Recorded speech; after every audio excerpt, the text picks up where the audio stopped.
బీసీలపై దాడులను అరికట్టాలని కురవ బీసీ సంఘాల నాయకులు డిమాండ్ చేశారు. అంబేద్కర్ భవన్ ఆవరణలో నిర్వహించిన మీడియా సమావేశంలో మాట్లాడారు.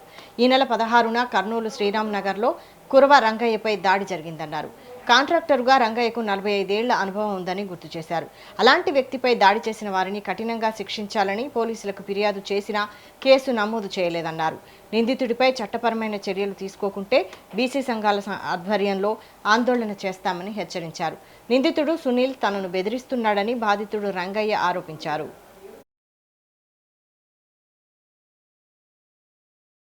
వర్గానికి చెందినటువంటి కురువ రంగయ్య పైన దాడి చేయడం చాలా బాధాకరము.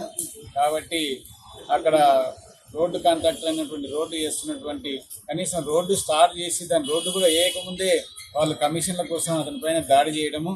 మరి సునీల్ అనే వ్యక్తి ఆ సీకాంప్ ఏరియాలో దౌర్జన్యాలు చేస్తూ మళ్ళీ అతను ఒక కాంట్రాక్టర్ పైన కూడా దౌర్జన్యం చేయడం చాలా బాధాకరంగా ఉంది.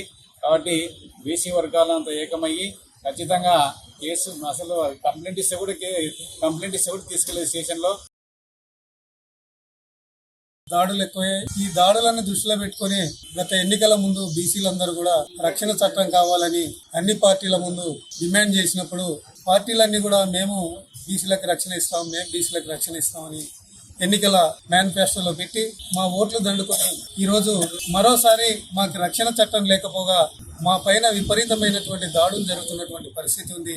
ఇవాళ భారత రాజ్యాంగంలో పోలీసు వ్యవస్థ అనేది స్వతంత్రంగా ఉండాల్సినటువంటి పోలీసు వ్యవస్థ రాజకీయ నాయకుల కనుసన్నుల్లోకి వెళ్లడంతో ఎవరి దగ్గరికి పోవాలనో బీసీల పరిస్థితి అగమ్య గోచరంగా తయారైంది. ఈరోజు బీసీలు తమ సమస్యల్ని పరిష్కరించమన్నా లేదంటే వృత్తి ధర్మంలో కాంట్రాక్ట్ వర్క్ చేసుకోవాలనుకున్నా కాంట్రాక్ట్ వర్క్ లో రంగన్న తన పనిని తాను కొనసాగిస్తున్నప్పుడు ఆ ఏరియాలో ఉన్నటువంటి సునీల్ ముఠ నీతో మాట్లాడాలని పిలిపించి దాడి చేయడం అనేది చాలా హేయమైన చర్య.